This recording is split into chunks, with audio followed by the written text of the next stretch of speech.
What's he doing? No smoking, please, sir. I'm Dr. Lula. You wish to see me? Yes, I want to know how Miss Foster is. Are you a relative, Mr... No.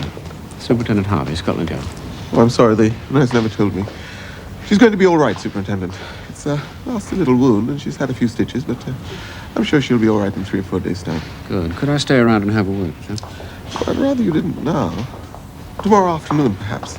She's still suffering from shock. Yes, I imagine she is. Tell me, how did it happen? She was attacked. Where? In Kensington. That makes a change. It's usually Soho. Will you be on duty tomorrow? Well, you must be joking. I'm always on duty.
Mr. Hogarth.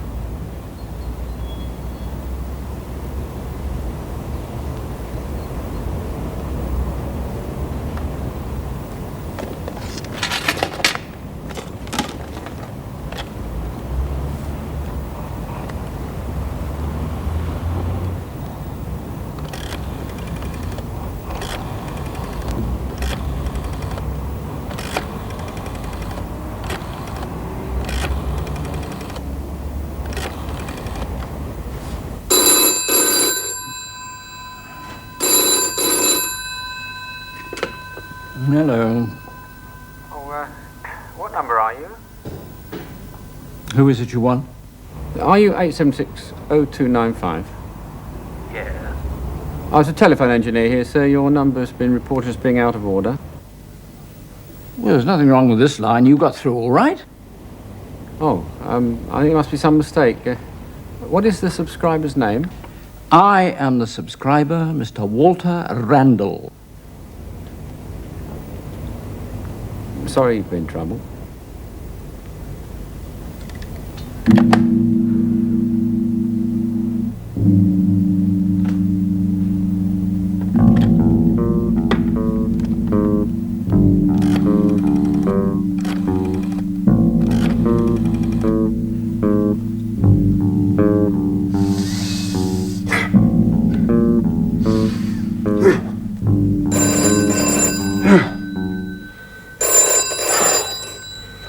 Seven 482269, Harris.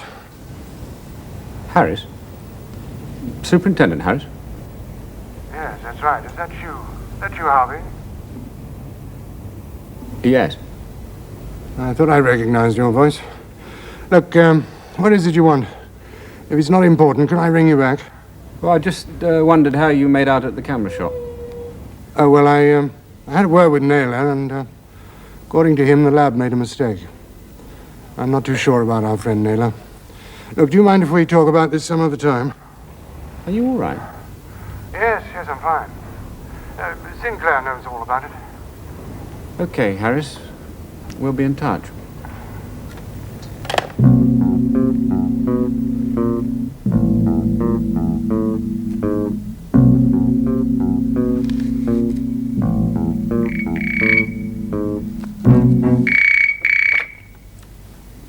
Hello? Oh, is that 935-8692. That's right. Our telephone engineer here, sir. I understand you're having some trouble. What exactly is the matter with your phone? Nothing the matter with it as far as I know. Oh, it's been reported, sir. Not by me, it hasn't. You are 935-8692. That's right. Are you the subscriber? I pay the bills, if that's what you mean. And your address is 28 King Edward Mansion. No, you're on the wrong wavelength. This is 33 Galloway Street, name of Voss. Voss? Voss. Larry Voss. Oh, I'm very sorry, sir. I was looking at the wrong sheet. There seems to be some mistake. I'll look into it. Yeah. Here, you do that. Sorry you've been troubled.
Mr. Voss? Yes? Telephone engineers here, sir. Sorry to trouble you, but we're making a routine check. Only take a couple of minutes. If it's inconvenient, we'll call back tomorrow. No, come up. It's on the first floor. Thank you, sir.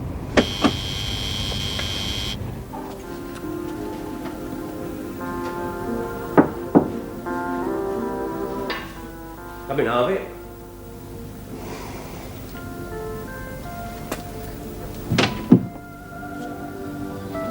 I've been expecting you. Yes, I rather gathered that. I want to talk to you. Sit down. I want to talk to you too, Mr. Voss. That's why I'm here. Unless I'm very much mistaken, you've searched my flat on more than one occasion.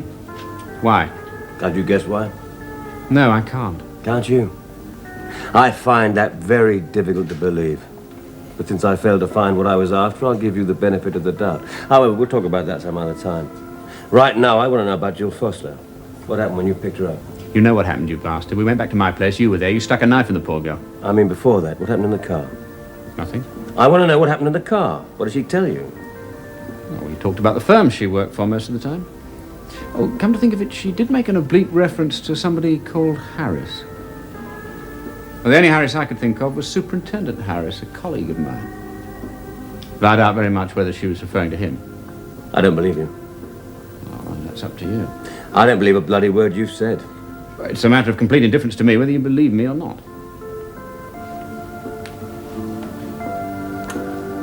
It'll be interesting to see how long your indifference lasts. Sit down. Oh, I prefer to stand if you don't mind. I do mind. Sit down. You haven't got much time, you might as well be comfortable. Oh, I've all the time in the world. That's where you're mistaken. You've got approximately 10 minutes. 10 minutes? 10 minutes before what? 10 minutes before we leave here. Now, sit down.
happened? I'm not sure. It was a car accident. I say.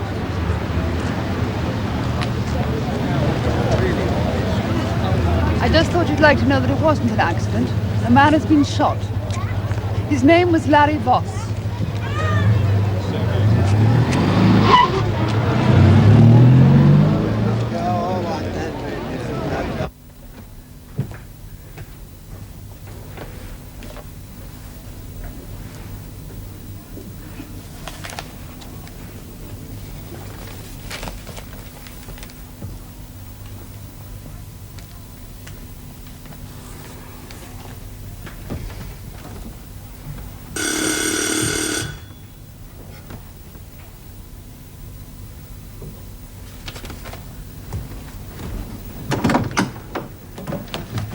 Have you seen this?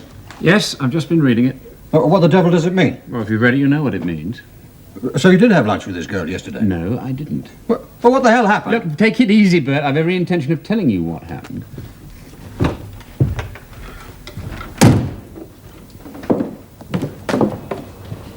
You owe me an explanation, Sam. And by God, it had better be good. After our meeting at the yard, I thought it might be a good idea if I had another talk with Jill Foster. It seems that our last conversation... You know damn well we were going to pick that girl up. You shouldn't have interfered. Interfered? What do you mean interfered? Please, Sam, I know how you feel, believe me. But you have to realize Harris is investigating this case, not you. In other words, keep my nose out of things. That's about it, yes.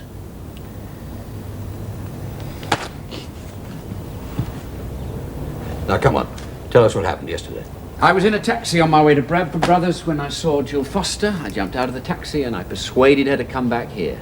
She was nervous, very much on edge. And in an attempt to put her at her ease, I offered her a drink. While I was in the kitchen, a man called Larry Voss suddenly appeared. The bastard attacked her with a knife. Larry Voss? Yes. A man called Voss was murdered yesterday in Pimlico. Yes, I know. It was the same man. Were you in Pimlico yesterday evening? Yes, I was. And now you're going to ask me what I was doing there? I'm not going to tell you. Why aren't you going to tell me? Because it'll send your blood pressure up again, that's why. Look, Bert, we've been colleagues and friends for a very long time. If you were in my position, what would you do? You sit back and leave everything to Harris? You know damn well what I'd do. I wouldn't rest until I'd found out for myself what this Marius O'Reilly business was about. But that's off the record, just you remember that. Thank you. I promise if I come up with anything of importance, of real importance, I'll put you in the picture. I suppose the operative words there are real importance. All right, Sam, do it your way. You always have. You've always been a loner, ever since I've known you. All right, tell us about this chap, Daly. Daly? Yeah, Chris Daly. The fellow who wrote this article. How did you get hold of all this nonsense about the restaurant? I assume it was nonsense. Of course it's nonsense. Was he at the hospital? Oh, not to my knowledge. He certainly didn't contact me. And did he talk to the doctor? Or one of the nurses and get the wrong end of the stick? Oh, it's possible, I suppose, but I doubt it. That'll probably be Harris. No, I'm sorry, Sam, but I arranged to meet him here because he's just come back from the hospital. I'm sorry.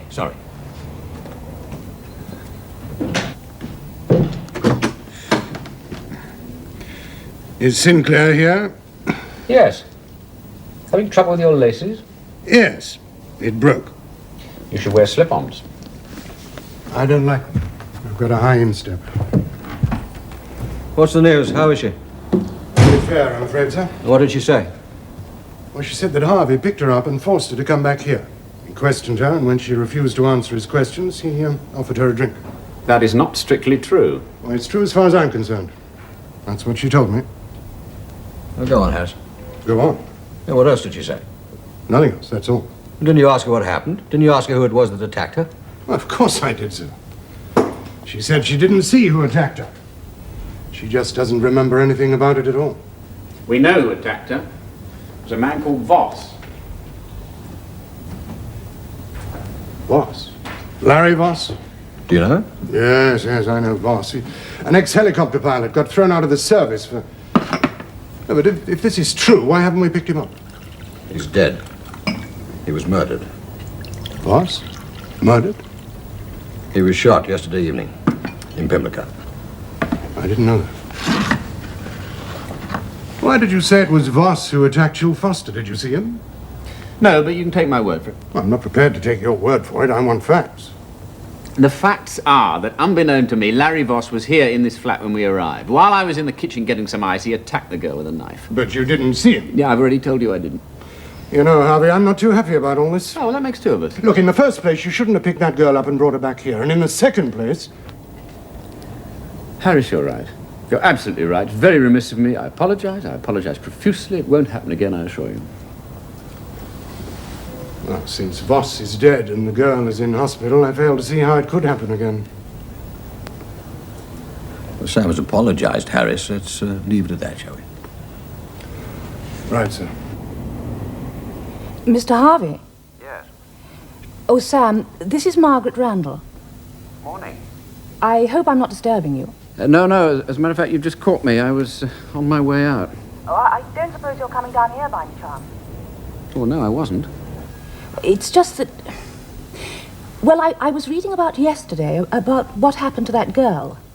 Jill Foster? Yes. There's a picture of her in my paper and... Well, I'm pretty sure she's the girl I told you about. You mean the girl you saw with the boy? Yes. I'm not 100% certain, but... Well, I think it's the same girl. Right, thank you very much for letting me know, Margaret. I didn't know whether to mention it or not, but you did say... No, I'm glad you have. I wanted to talk to you anyway. About what? About your husband, or rather your ex-husband. Walter? What about him? Has he been troubling you again? No, it's just that he made me curious, talking about you the way he did. What is it you want to know about Walter? What does he do, exactly? Oh, that's a very good question. And it's not the first time I've been asked it. He calls himself a financial consultant, but, well, not to put too fine a point on it. He's a gambler. You mean a professional gambler? That's right.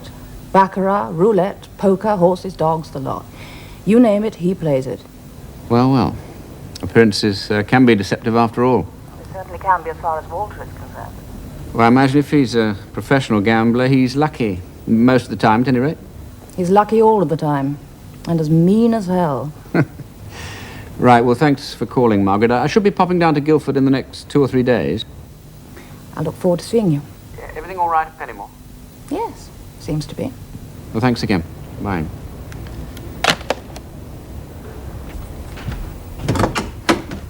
Mr. Harvey, I'm Peter Bradford. Bradford Brothers of Hammersmith. Yes, I know. What can I do for you? I'd like a word with you if you can spare me a few minutes. Come in. Thank you. Straight through there.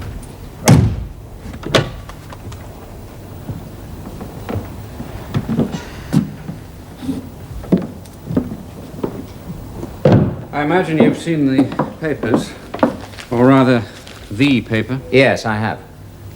Mr. Harvey, I don't know what happened yesterday afternoon, and of course it's none of my business. Oh, well, then why are you here? I'm here because I don't know what Jill Foster told you. About me, I mean. Well, what makes you think she told me anything about you? I'm quite sure she did, and I'd like you to hear my side of the story. All right, go ahead.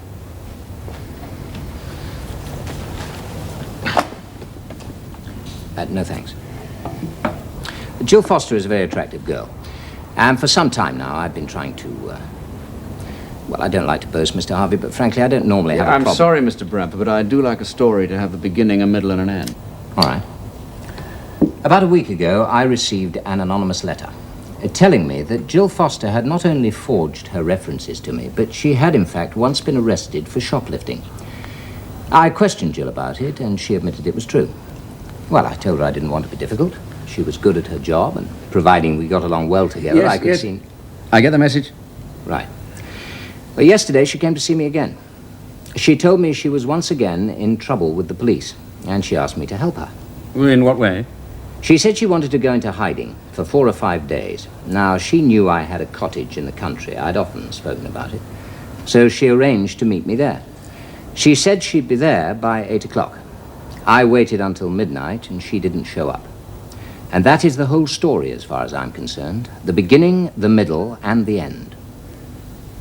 Where is this cottage? It's in Essex. Well, thank you for putting me in the picture.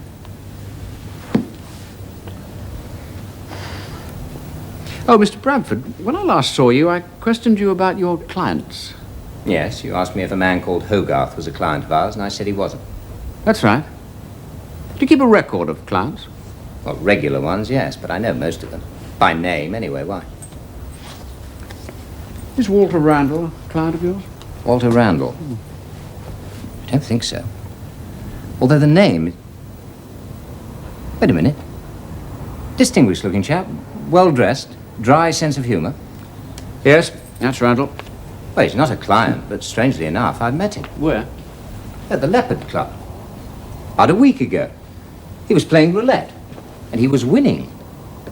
Who introduced you to him? Well, I can't remember. I was in a party. In fact, I don't think anyone introduced us. We just got talking. Yes, I remember. I asked him if he always won, and he said I'd try very hard not to lose, Mr. Bradford. Yes, that sounds like you, Randall. He knew your name then? Yes. Yes, he did. Why are you interested in this Walter Randall? I'm not sure, but I think he's a friend of Jill's. Well, I didn't know that. That's 85p, please, Mr. Corby. Keep the change, Wendy, dear. Oh, thank you very much.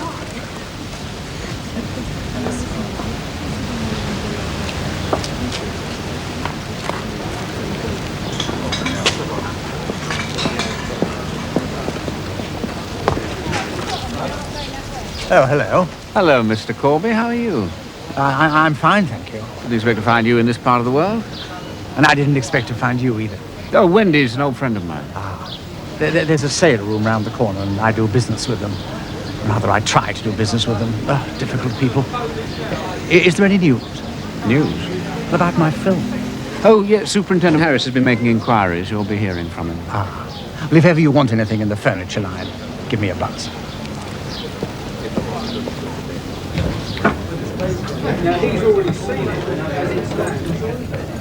Hello, Wendy. Quite a stranger. Yes, how have you been keeping? Not too bad, considering. How's the boy? It's fine. Growing up, of course. Makes me feel 100 at times, but there you are. I'm sorry to hear about your mother and father. Quite upset me. Yes,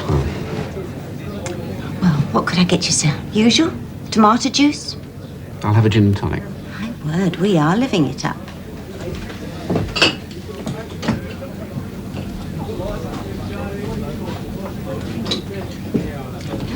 Is Mr. Corby one of your regulars? Not really. I suppose he drops in about once a fortnight. He's in the antique business. There's a sale room round the corner. Yes, so he said. Is he always on his own? No, there's usually somebody with him. He's very friendly with a chap called Morgan. I think it's Morgan. Yes, Phil Morgan. Do you know him? Nasty piece of work. He's got a scar. Drinks vodka like water.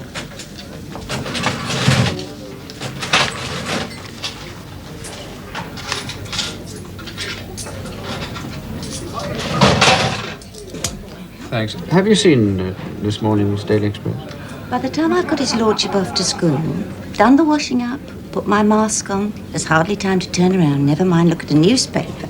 I'd like you to take a look at this girl. Her name's Jill Foster. Jill Foster? Yes, do you know her? No, but I've seen her. What, in here? Yeah, she's been in here several times. Once with that little horror I was telling you about, Phil Morgan. Thank you, Wendy. Is that what you wanted to know? That's what I wanted to know.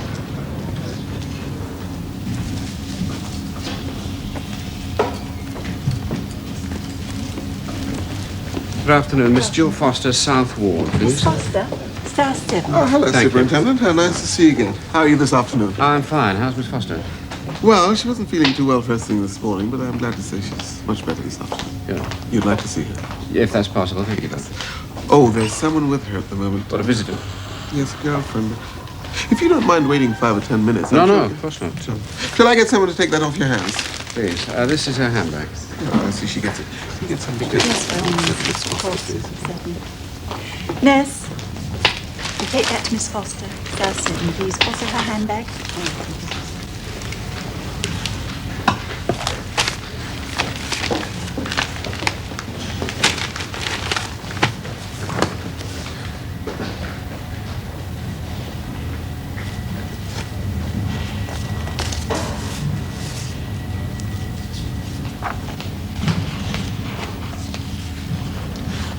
Excuse me, that's my book.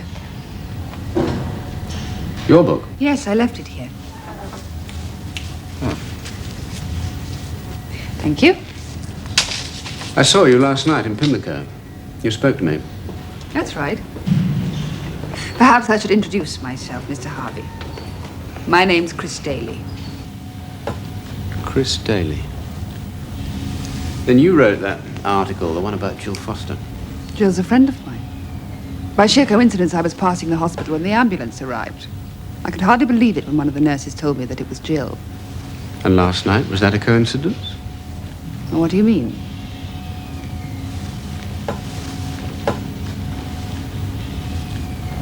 Was it coincidence that you happened to be in Pimlico when a man called Larry Boss was murdered?